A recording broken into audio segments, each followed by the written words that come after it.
Anthony Edwards was helped back to the locker room earlier in tonight's game after suffering a left ankle injury on this play. And in this video, we'll talk about why this looks more concerning than just your traditional ankle sprain and what exactly could be going on. Welcome back, everybody. I'm Dr. Brian Sutterer, and the goal in this channel is to teach more about the medical side of the sports world. So, of course, we're dealing with the left ankle for Anthony Edwards here, and he had been dealing with a previous ankle tweak in recent games, but that was more of your traditional, typical low inversion ankle sprain.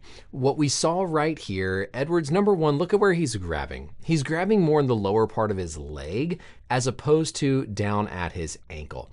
I'm concerned that this looks more like a high ankle sprain or even potentially deltoid ligament sprain, which is going to be higher risk for being a true injury with some absence here beyond just your typical standard inversion injuries. Now, at the time of recording this, Edwards was seen limping back to the locker room. We'll wait to see final word, but let's go and talk through what I'm looking at and why I think more than traditional low ankle.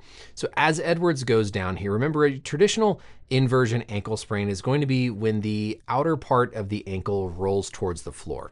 Here in this position, if you look at Edwards' left foot, you'll see how it actually goes into more of an everted and externally rotated position. And more importantly, there's external force. There's an external load from the Warriors player pushing his ankle into that position. So here, if you look at where his knee is pointed in this direction, and then you look at the angle of his foot, that foot is externally rotated as he's going into eversion, meaning the inside portion of his ankle is stretched. Next, we'll take a look at our anatomy model to understand what structures could be injured here and just talk about the next steps in evaluation. But first, I want to give a quick shout out to the sponsor of this video. Today's video is sponsored by Kettle Fire. Kettle Fire's mission is to create products that heal rather than harm, and that carries through into all of their delicious and high quality bone broths and soups. I really love cooking with Kettle Fire's bone broths. It really adds a nice depth and richness plus bonus nutrition to your meals. I made this delicious orzo and shrimp dish and added in some Kettle Fire to really take that dish to another level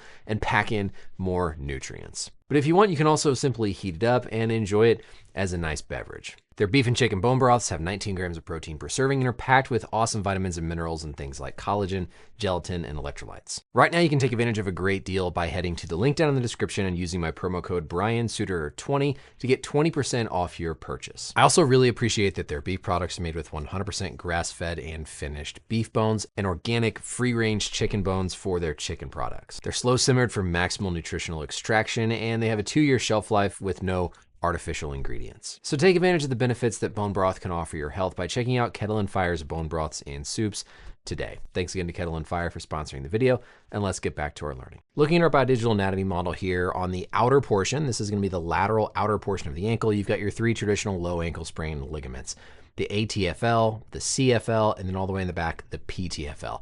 This is likely what would have been irritated from previous injuries with Edwards, but what you have to think of now in this case are going to be the opposite structure. So here the foot is everting, meaning it's rolling in this direction, as opposed to inversion going in that direction. So if you take the ankle, you evert out that direction, you're going to put tension on the inside ligament supporting structures of the ankle. Now we're going to hide our flexor retinaculum. We don't need to see that. And deep to that is going to be the deltoid ligament complex. The deltoid ligaments run primarily from the tibia down to the talus as well as the calcaneus to stabilize that inner medial portion of the ankle from an eversion type of injury.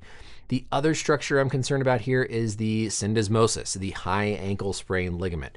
That's going to be this connection between the fibula and the tibia. That connection is important for maintaining the integrity of the structure of the ankle joint, the mortise as we call it. Right here, this bone is the talus. The talus sits between that tibia and the fibula, and that syndesmotic ligament helps to keep it nice and secured. When you have a high ankle sprain, that excessive amount of eversion, that can injure that syndesmotic high ankle sprain ligament, cause instability or widening of that ankle mortise joint, and is a much more serious, potentially surgical type of an injury. So if we go back now to the play where this happened, let's talk through that all one more time here. Again, as this play develops, we're going to see Edwards go down. He plants that foot, the left foot, planted here on the ground. And then we're going to pay attention to see it go into eversion with that external rotation. So as we continue to advance through here, right there, the ankle gets forced into some eversion from that external load.